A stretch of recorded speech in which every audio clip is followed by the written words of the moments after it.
Good morning, students. Welcome back to the new session of learning with me, your Neha ma'am.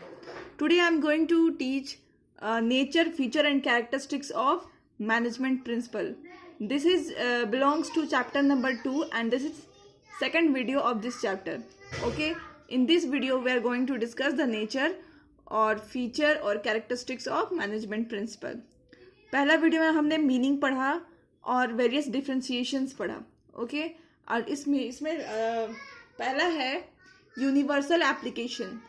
Universal application का मतलब होता है कि जो मैनेजमेंट प्रिंसिपल है ये हर जगह एप्लीकेबल है. ठीक है, मतलब हर टाइप ऑफ ऑर्गेनाइजेशन में एप्लीकेबल है, चाहे वो छोटा ऑर्गेनाइजेशन हो, बड़ा हो, ठीक है, या फिर उसका नेचर कैसा भी हो, या फिर बहुत लार्ज, या फिर पब्लिक सेक्टर हो या प्राइवेट सेक्टर हो, ये हर जगह क्या है, एप्लीकेबल है. इसलिए इसको क्या बोलते हैं, universal application. Second is general guidelines. General guidelines मतलब होता है कि जब एक जो मैनेजर होता है उसको बहुत सारे डिसीजंस लेने होते हैं और वो डिसीजंस वो लेने के लिए एक गाइडलाइंस को फॉलो करता है. और वो कहाँ मिलता है हमें, वो मैनेजमेंट प्रिंसिपल हमें सेट ऑफ गाइडलाइंस देते हैं. उसी के बेसिस पे जो क्या करते हैं मैनेजर्स डिसीजंस लेते हैं. तो हम लोग क्या बोलते हैं, it is a set of guidelines, that is general guidelines formed by practice and experiment. जितने भी मैनेजमेंट प्रिंसिपल दिए गए हैं वो ऐसा नहीं है कि रातों रात बना करके दे दिए गए हैं कि आप इसको अप्लाई करिए, बहुत अच्छा प्रिंसिपल है.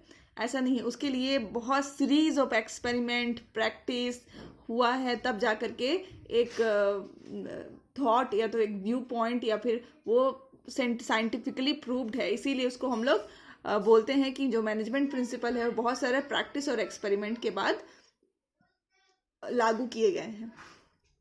फ्लेक्सिबिलिटी अगेन रिपीटिंग कि कोई भी बिजनेस एक सोसाइटी में ऑपरेट करती है. सोसाइटी जो है वो क्या है, चेंज होती रहती है. ओके, चेंज होती रहती है. तो उस केस में हर एक जो अपना मैनेजर जो है वो एक ही प्रिंसिपल के साथ स्टिक होकर के नहीं रह सकता है. उसको क्या करना पड़ता है, अपने आप को उस सोसाइटी के साथ चेंज करना पड़ता है. इसीलिए मैनेजमेंट प्रिंसिपल क्या है, फ्लेक्सिबल है. जैसे ही सोसाइटी चेंज होता है वो क्या करता है, प्रिंसिपल भी चेंज कर लेता है. बिहेवियरल इन नेचर मतलब होता है कि ये जो है मैनेजमेंट प्रिंसिपल जो है ये फॉर्म होता है ताकि जो एम्प्लॉई का बिहेवियर है उसको इन्फ्लुएंस कर सके, उसको चेंज कर सके, उसको उसमें अपना प्रभाव डाल सके. सपोज एक मतलब लेबर है, बहुत ही लेजी है, तो मैनेजर क्या कर सकता है, उसको मोटिवेट कर सकता है. अब लेबर है तो उसको मॉनेटरी इंसेंटिव से ज़्यादा मोटिवेट होगा. तो जो मैनेजमेंट प्रिंसिपल है वो सीधे के सीधे बिहेवियर चेंज होने में एक्ट करता है. कोई भी एम्प्लॉय का बिहेवियर वो चेंज कर सकता है. इसीलिए इसको क्या बोला जाता है, बिहेवियरल इन नेचर. ये एम्प्लॉय का जो बिहेवियर उसको गाइड करते हैं, टाइम टू टाइम इन्फ्लुएंस करते हैं और एट द सेम टाइम उसको चेंज करते हैं. ठीक है, जैसे सुपीरियर और सबऑर्डिनेट का रिलेशंस होता है, ठीक है, ह्यूमन और मटेरियल का रिलेशन होता है. ओके, तो इसमें सब में क्या चाहिए, behavioural in nature, so it is called. Based on cost and effect relationship. Cost and effect relationship का मतलब होता है कि ये प्रूव्ड है मैनेजमेंट प्रिंसिपल में कि आप उसको ऐसे पुट करोगे तो उसका इफेक्ट ऐसा होगा. अगर कहीं पे ये कॉज है तो आप उसको वो प्रिंसिपल पुट करो तो उसका कॉज आएगा. जैसे मैं इसको ये पढ़ के बस समझाती हूँ, आपको एग्जाम्पल बताती हूँ. Management principle are based on cost and effect. That means this principle tell us that if a particular principle is applied in a situation, मतलब कोई भी सिचुएशन में अगर आप एक प्रिंसिपल अप्लाई करोगे तो उसका कॉज क्या होगा या फिर उसका इफेक्ट क्या निकल करके आएगा. ओके, इसीलिए इसको क्या बोलते हैं, based on cost and effect relationship. Next is contingent.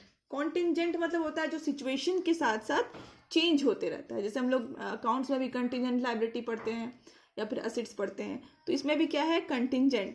मतलब जो मैनेजमेंट प्रिंसिपल है वो एकदम रिजिड नहीं है, फिक्स्ड नहीं है, वो जो सिचुएशन के साथ चेंज होता जाता है या फिर सिचुएशन में डिपेंड करता है कि हम कौन सा प्रिंसिपल कब यूज करें.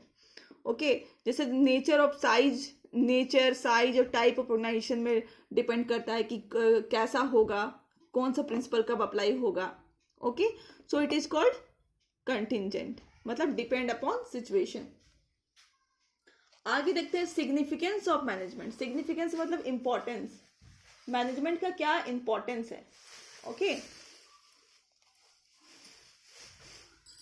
तो पहला है providing managers with useful insight into reality. ये देखिए, आप जो मैनेजर है, ठीक है, वो क्या करता है, डिसीजंस लेते हैं, और जो मैनेजमेंट प्रिंसिपल है वो क्या है, उसके उनके लिए गाइडलाइंस की तरह है। ठीक है, वो डे बाय डे वो गाइडलाइंस को अगर फॉलो करेंगे तो उनका नॉलेज इंप्रूव होगा, एबिलिटी इंप्रूव होगा, और उनका अंडरस्टैंडिंग एबिलिटी इंप्रूव होगा। इस तरह से वो सिचुएशन को और अच्छे से टैकल कर सकते हैं और अपने मिस्टेक से और ज़्यादा सीख सकते हैं और राइट टाइम पे राइट डिसीजन ले सकते हैं। Okay, so it is called providing managers with useful insight into reality. Second is optimum utilization of resources. Optimum utilization of resources मतलब मेन मटेरियल को बहुत ही अच्छे तरीके से सिस्टमेटिक वे में, प्लान्ड वे में ऐसे यूज करना ताकि जो वेस्टेज हो रहा है वो लेस हो और मैक्सिमम बेनिफिट फॉर्म को मिले। Next is scientific decisions. एक मैनेजर को एक दिन में 10 डिसीजंस लेने पड़ते हैं, और ये डिसीजंस वो ऐसे नहीं ले सकता है कि हाँ यहाँ पे ये होना ही चाहिए। वो हम जो डिसीजंस होता है वो पूरा का पूरा सिस्टमेटिकली और साइंटिफिकली होना चाहिए, इसीलिए हम लोग इसको क्या बोलते हैं, साइंटिफिक डिसीजंस। ओके, जैसे बहुत सारे टेलर एंड फ्योल जितने भी प्रिंसिपल दिए हैं वो सब साइंटिफिक प्रिंसिपल कहलाते हैं, और सब मैनेजर को अगर वो सारे प्रिंसिपल को ठीक से अप्लाई करे तो बहुत ही अच्छा रिजल्ट आता है मैनेजमेंट में। Next is meeting changing environment requirement. मतलब कि आप जो भी बिजनेस एक सोसाइटी में ऑपरेट करता है, और वो सोसाइटी ऐसा नहीं है कि रिजिड है, डे बाय डे क्या कर रही है, चेंज हो रही है सोसाइटी। तो बिजनेस को अगर बहुत ही स्मूथली ऑपरेट करना है, उस सोसाइटी में रहना है, तो क्या करना पड़ेगा, राइट डायरेक्शन में चलना पड़ेगा, राइट डिसीजंस लेने पड़ेंगे, और सोसाइटी के साथ अपने आप को थोड़ा मॉडिफाई करना पड़ेगा। इसीलिए हम लोग इसमें क्या पढ़ते हैं, ये एक मैनेजमेंट प्रिंसिपल का क्या है, इंपॉर्टेंस है कि वो सोसाइटी के साथ चेंज हो जाती है। ओके, नेक्स्ट है हमारा इफेक्टिव एडमिनिस्ट्रेशन। इफेक्टिव एडमिनिस्ट्रेशन का मतलब होता है कि बहुत ही अच्छी तरीके से कंपनी या ऑर्गेनाइजेशन को रन करना।